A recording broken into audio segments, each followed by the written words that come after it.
কালো পাথরকে বিচারের মাঠে আবার পাঠাবেন।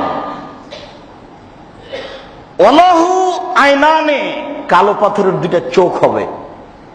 ইবসিরু বিহিমা, চোখ দিয়ে বিচারের মাঠকে দেখবে কে উপস্থিত আছে কে নেই। কালো পাথরের দুইটা চোখ হবে, চোখ দিয়ে বিচারের মাঠকে দেখবে। ওলাহু লিসানুন ইয়ানতিকু বিহি, কালো পাথরের একটা জিহ্বা হবে, কথা বলবে।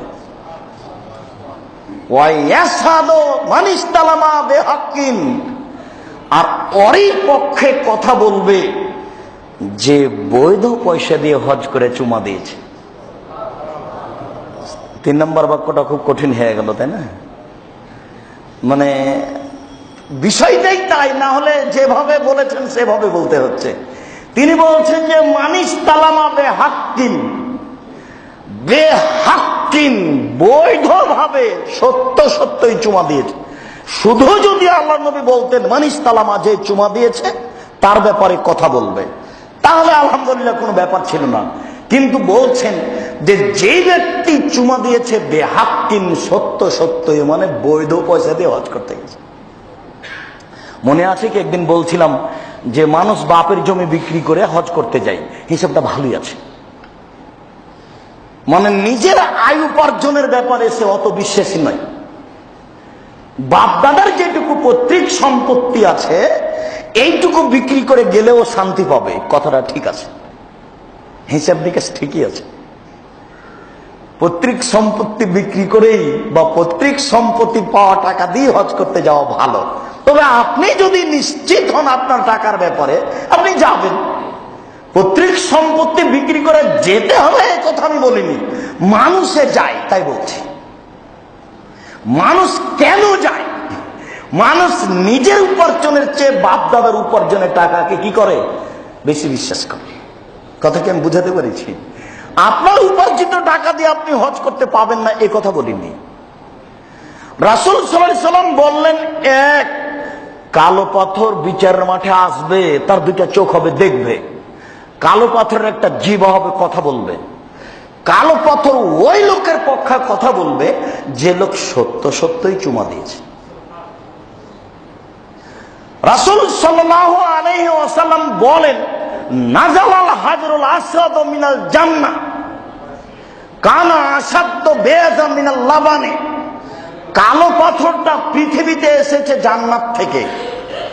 কালো পাথরটা পৃথিবীতে এসেছে জান্নাত থেকে। কালো পাথরটা পৃথিবীতে এসেছে জান্নাত থেকে। কালো পাথরটি ছিল দুধের চেয়ে লক্ষ গুণে বেশি সাদা।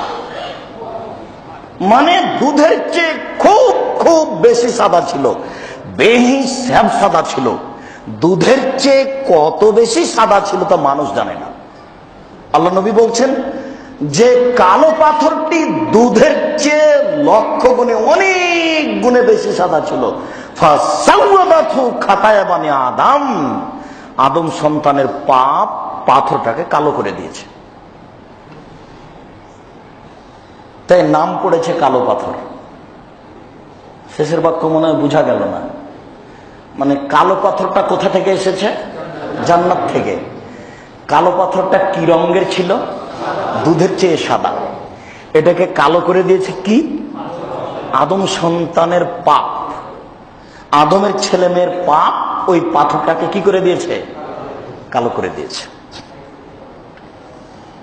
আবেস ইবনে রাবিয়া রাদিয়াল্লাহু তাআলা আনহু বলেন, রাআইতু উমর ইবনুল খাত্তাব রাদিয়াল্লাহু তাআলা আনহু, আমি আবেস ইবনে রাবিয়া দেখলাম উমর রাদিয়াল্লাহু তাআলা আনহুকে। এখন উমর রাদিয়াল্লাহু তাআলা আনহুকে দেখলাম ওহু ইউকাব্বিলু, চুমা দিচ্ছেন কালো পাথরকে আর বলছেন, ইন্নী লা আ'লাম আন্নাকা হাজার মা তানফু ওয়ালা তাদুররু।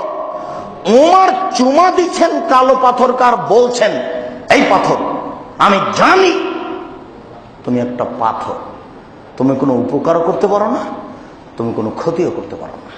এটা পাথরে চুমা দেবো কেন? তাহলে তো অন্যান্য জাতিদের কাজের মতো হয়ে গেল। এটা পাথরে চুমা দেবো কেন? কি প্রয়োজন?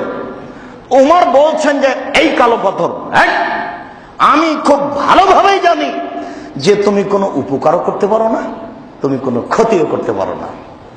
লাউলা ইন্নী রাআইতু রাসূলুল্লাহ সাল্লাল্লাহু আলাইহি ওয়াসাল্লাম ইয়াকব্বালু মা কাব্বালতুকা, আমি রাসূলকে চুমা দিতে না দেখলে তোমাকে চুমা দিতাম না। রাসূলকে চুমা দিতে না দেখলে তোমাকে আমি চুমা দিতাম না। এরই নাম আনুগত্য, এরই নাম সুন্নাত মেনে নেওয়া। আমি রাসূলকে চুমা দিতে দেখেছি বলে আমি চুমা দিচ্ছি, তাছাড়া তোমাকে চুমা দেব কেন? কোনো প্রয়োজন নেই।